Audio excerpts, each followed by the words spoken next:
ದಯವಿಟ್ಟು ನಿಮಗೆ ಬೇಕಾದ ಕೊಟ್ಟಿದ್ದಾರೆ, ಹೆಚ್ಚು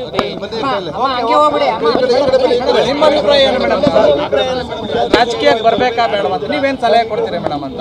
ಯಾಕೆಂದ್ರೆ ನೋಡಿ, ಹುಟ್ಟುವಾಗಲೇ ರಾಜಕೀಯದ ಮಗಳಾಗಿ ಆ ಮನೆಗೆ ಹುಟ್ಟಿದ ನೆಕ್ಸ್ಟ್ ಡೇಗೆ ನಮ್ಮ ತಂದೆ MLA ಆಗಿದ್ದರು. ರಾಜಕೀಯದ ಏಳುಬೀಳುಗಳು ನೋಡಿದ್ದೀನಿ. ಸದ್ಯದ ಪರಿಸ್ಥಿತಿಗೆ ಅವರು ಜನಸೇವೆ ಮಾಡಿದ್ದಾರೆ. ಅದನ್ನು ನಾವು ನೆಮ್ಮದಿಯಾಗಿ ಹಿಂಗೆ ಮಾಡಿದ್ದೀವಿ ಅನ್ನೋದು ಆಲೋಚನೆ ಮಾಡೋಕ್ಕೆ ನಮಗೆ ಅವಕಾಶ ಸಿಗ್ತಿಲ್ಲ. ಈಗ ಅದನ್ನು ನಾವು ಸಂತೋಷವಾಗಿ ಆಸ್ವಾದನೆ ಮಾಡೋಕ್ಕೆ ನಮ್ಗೆ ಆಗ್ತಿಲ್ಲ.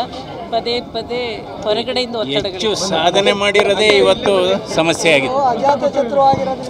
ಮೇಡಮ್, ಸರ್ಕಾರದ ಈ ನೀತಿ ಬಗ್ಗೆ ಏನು ಹೇಳ್ತೀರಾ ಮೇಡಮ್?